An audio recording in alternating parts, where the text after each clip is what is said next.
How to make glossy effect on kinematser. First, grab color changer. Make it bigger.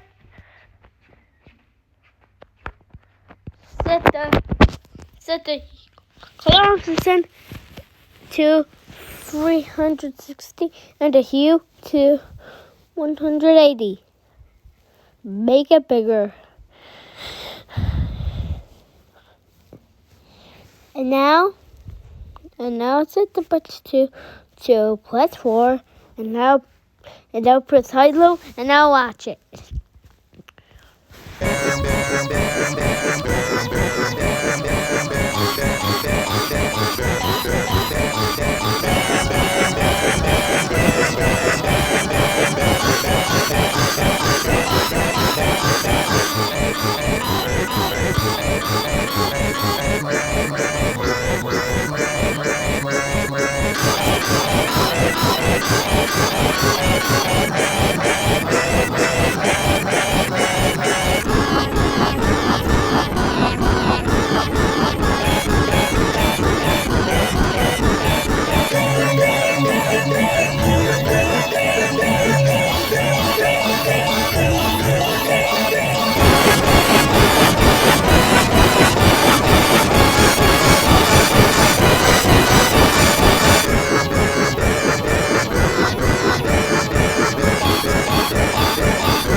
Goodbye.